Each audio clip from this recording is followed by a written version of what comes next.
Fantasi, ngobrol fakta tanpa basa-basi. No fantasi, fakta yang tak bisa dinegosiasi. Ide dan gagasan, temuan dan analisa, hanya untuk Indonesia. Salam kebenaran.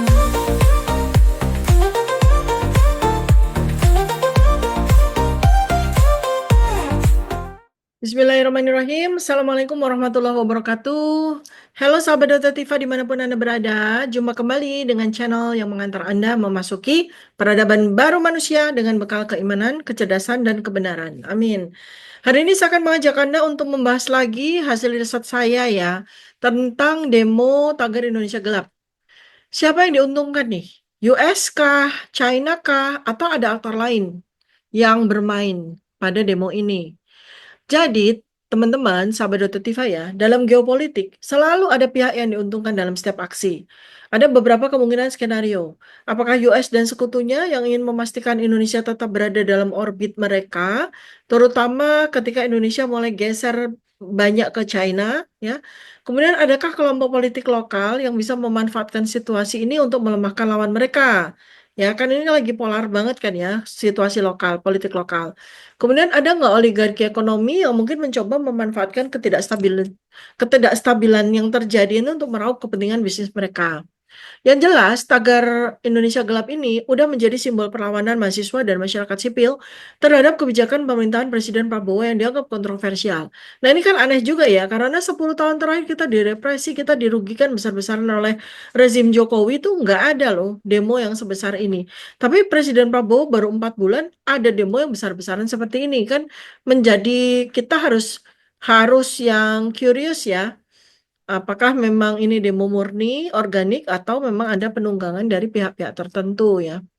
Nah, kemudian kita lihat juga bahwa terjadi liputan luas dari media luar negeri terhadap demo tagar Indonesia Gelap ini. Walaupun itu tidak serta-merta menjadi bukti ya bahwa aksi ini didanai oleh intelijen asing atau oleh pihak asing. Namun, ada beberapa indikator yang bisa kita analisis untuk menilai ada nggak kemungkinan keterlibatan aktor eksternal Indonesia ya. Pertama itu dari sisi media asing, bagaimana mereka meliput demo ini. Biasanya tuh media internasional itu kalau mereka punya interest, biasanya suka meliput isu-isu yang berpotensi mempengaruhi stabilitas negara. Apalagi kalau ini memang kaitannya dengan intelijen ya. Terutama jika negara tersebut memiliki kepentingan strategis global seperti halnya di Indonesia begini. Dan demonstrasi besar di negara demokrasi berkembang itu seringkali jadi sorotan karena dianggap sebagai indikator dinamika politik dan ekonomi ya. Nah, Indonesia ini kan negara kunci di ASEAN, mitra strategis bagi banyak negara, termasuk US, China, Eropa. Maka situasi politiknya Indonesia itu pasti mereka pantau dengan ketat. Kemudian lihat apakah ada indikator keterlibatan asing. Ya, beberapa faktor bisa menjadi petunjuk. Apakah demo ini didukung atau setidaknya dimanfaatkan oleh kepentingan eksternal. Misalnya liputan yang seragam dan cepat oleh media internasional. Dalam waktu singkat, demo ini mendapat atensi besar dari media-media raksasa dunia, Reuters, Guardian, gitu, BBC, CNN. Ada kemungkinan bahwa ada pihak yang mengatur distribusi informasi agar mendapat sorotan yang luas. Narasi diarahkan untuk menciptakan ketidakstabilan politik. Kita bisa cek ya ke narasi-narasi mereka ya. Kalau pemberitaan lebih menyoroti kegagalan pemerintah dan melemahkan legitimasi pemerintah secara ekstrim, ini bisa mengindikasikan ada kepentingan tertentu di dalam memframing berita tersebut. Kemudian adanya pola pergerakan elit politik atau lembaga internasional yang tiba-tiba menyoroti isu ini. Misalnya pidato-pidato dari tokoh-tokoh atau elit-elit politik di negara yang berkemungkinan mereka punya interest terhadap Indonesia. Jadi jika setelah ada demo, ada tekanan dari lembaga internasional atau elit politik tertentu terhadap pemerintah Indonesia, bisa jadi memang demo ini ditunggangi untuk mendikte arah kebijakan negara. Apakah ada presiden? Ada. Sejarah membuktikan bahwa memang asing itu sering banget memanfaatkan gerakan sosial untuk melemahkan pemerintahan yang tidak sejalan dengan kepentingan mereka. Contoh misalnya Orange Revolution di Ukraina, Arab Spring, ya kan? Itu kan benar-benar terbukti didorong campur tangan asing. Akhirnya yang ada ya negara itu kolaps gitu kan. Nah, Kalau ada pola yang sama di Indonesia, misalnya tiba-tiba muncul pendanaan besar yang misterius terhadap gerakan mahasiswa, terus meningkat sekali ya propaganda-propaganda di sosmed, lalu ada keterlibatan NGO-NGO internasional, maka ada kemungkinan demonstrasi ini juga ditunggangi oleh kekuatan eksternal. Jadi mungkin ya simpulan sementaranya bisa kita ambil. Demo Tagar Indonesia Gelap mungkin memiliki dimensi politik dan geopolitik. Karena pemicu utamanya kan kebijakan pemerintah yang dianggap kontroversial kan. Kemudian bisa juga demo ini lalu dimanfaatkan untuk kepentingan eksternal. Liputan luas media internasional juga bisa menjadi indikator adanya kepentingan asing. Indonesia ini kan benar-benar yang Indonesia ini kan benar-benar negara dengan sumber daya besar dan posisi geopolitik itu sangat penting. Jadi sangat-sangat mungkin jadi target operasi yang kayak gini ya. Jadi ya perlu ditelusuri, maka kita do our own research ya untuk melihat pola-pola dari demo Tagar Indonesia Gelap ini jangan sampai ditunggangi oleh kepentingan banyak pihak termasuk asing. Maka masyarakat dan pemerintah perlu berhati-hati agar demonstrasi ini nggak berubah jadi alat destabilisasi negara. Kita nggak mau. Negara kita udah di ujung tanduk, jangan sampai kita kemudian diremuk redamkan oleh kepentingan-kepentingan asingnya. Jadi saya memberikan rekomendasi kepada pemerintah. Pemerintah segera merespon dengan bijak, jangan represif, tapi juga nggak boleh naif. Masyarakat juga pun demikian, nggak boleh naif juga. Kemudian media-media nasional itu harus lebih aktif membangun narasi yang berimbang, agar tidak terjadi penggiringan opini dari luar. Masyarakat juga perlu waspada infiltrasi narasi asing dalam gerakan sosial, terutama di medsos-medsos dan agar masyarakat tetap independen dan tidak menjadi alat kepentingan eksternal. Nah, sekarang prediksinya gimana nih tentang demo Tagar Indonesia Gelap? Eskalasi atau meredam? Sebenarnya tergantung sama respon pemerintah sih. Kalau respon pemerintahnya signifikan, kemudian baik, ya biasanya pemerintah buka dialog, mengelola isu ini dengan tepat, maka kemungkinan gerakan ini akan mereda secara bertahap. Tapi kalau pemerintah abai, gerakan ini bisa meningkat dan meluas ke isu-isu yang lain gitu ya. Kemudian hati-hati dengan potensi penyusupan termasuk politisasi. Framing media internasional juga kita benar-benar harus perhatikan. Kemudian bagaimana sosmed tidak terjadi perang informasi terkait dengan demo ini.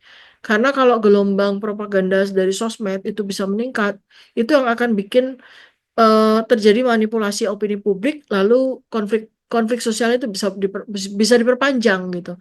Makanya yang saya rekomendasikan sekali adalah segeralah pemerintah melakukan reaksi dan jangan sampai terjadi potensi represi. Jadi langkah-langkahnya itu yang pendekatan soft power gitu. Jadi negosiasi, kebijakan-kebijakan yang baik, maka situasi bisa terkendali. Tapi kalau udah represif, memang niatnya mau memicu eskalasi lebih besar itu. Ya, artinya takutnya ada intervensi asing dalam bentuk apa? Tekanan diplomatik, sanksi ekonomi gitu. Nah, efek jangka panjangnya, ini pemerintah Presiden Prabowo kan baru 4 bulan. Jangan sampai nggak mampu mengatasi demo ini dengan baik ya. Karena gerakan ini bisa jadi bagian dari tren ketidakstabilan sosial politik yang jangka panjang di Indonesia. Maka apa? Indonesia tidak menarik bagi investor asing. Kemudian juga akan sangat berdampak pada ekonomi nasional. Jadi kita mesti lihat jangan sampai demo Tagar Indonesia Gelap yang niatnya bagus ya untuk menyuarakan aspirasi rakyat gitu. Jangan sampai kemudian malah berkembang menjadi sebentuk protes yang terorganisir dan ternyata yang mengorganisir adalah ada kepentingan-kepentingan lain. Maka pemerintah perlu cerdas sekali dalam membaca situasi agar jangan terjebak dalam skenario yang sebetulnya skenario itu ada arsiteknya gitu ya. Jangan sampai tuh. Terus eh, karena gini ya, kenapa kok Indonesia itu perlu hati-hati sekali mengelola demo-demo besar seperti ini? Karena saat ini tuh Indonesia ini benar-benar kunci loh di Indo-Pasifik ya.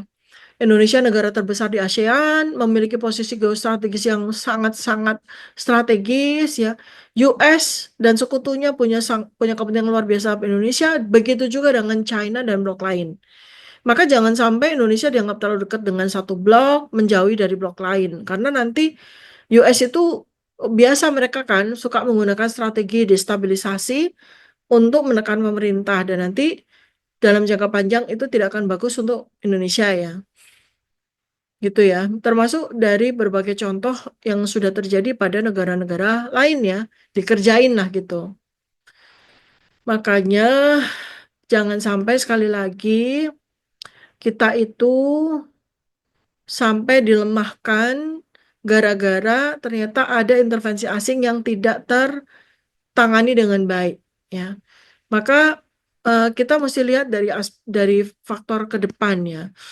Bagaimana isu-isu ini bisa dikelola oleh pemerintah dengan sangat benar.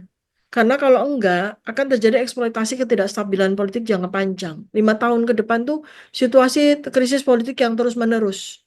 Dan nanti Barat itu bisa memainkan peran sebagai penengah. Akhirnya masuk, akhirnya ribut, akhirnya gitulah ya. Sehingga memang memang pemerintah ini benar-benar yang pemerintah Presiden Prabowo ini benar-benar yang dipertaruhkan nih legitimasinya ya. Indonesia tuh harus benar-benar cerdas bermanuver. Ini kalau Barat kan nggak suka dengan dominasi China kan. Kalau mereka ngambil langkah-langkah ini, ya, ini pemerintah harus membaca situasi dengan cermat. Jangan buru-buru merespon dengan represif. Tapi juga jangan sampai lengah terhadap kemungkinan manipulasi asing kan. Jadi Indonesia tuh memang harus sanggup menjaga keseimbangan antara US dengan China ya. Dan bermain di tengah secara sangat-sangat cerdas dan strategis. Jadi, pertama saran saya, Indonesia, pemerintah tuh tetap harus menjaga kedaulatan diplomatik. Dan jangan mudah terprovokasi oleh skenario yang bisa melemahkan stabilitas nasional. Kontrol narasi media domestik agar tidak dikuasai framingnya asing. Dan perkuat hubungan ekonomi yang beragam, nggak hanya tergantung pada satu blok kekuatan besar. Antisipasi terhadap hybrid warfare, pakai information warfare dan propaganda-propaganda yang bisa digunakan untuk menggiring opini publik ke arah tertentu. Jadi jangan sampai, pokoknya sekali lagi itu jangan sampai Indonesia dengan demo-demo ini tidak bisa dikontrol, tidak bisa di-manage, akhirnya Indonesianya hancur ya. Jadi Indonesia harus cerdas bermain, pemerintahnya maupun rakyatnya. Pemerintah terutama itu harus pandai bermain di antara kekuatan global dan tidak boleh lengah terhadap potensi skenario destabilisasi yang bisa mengancam kedaulatan negara. Silakan Anda komentarnya, saya tunggu ya. Jangan lupa like, subscribe, dan share video ini agar banyak orang tambah cerdas, tambah cerdas. Sampai jumpa di video berikutnya. Wassalamualaikum warahmatullahi wabarakatuh. Salam kebenaran.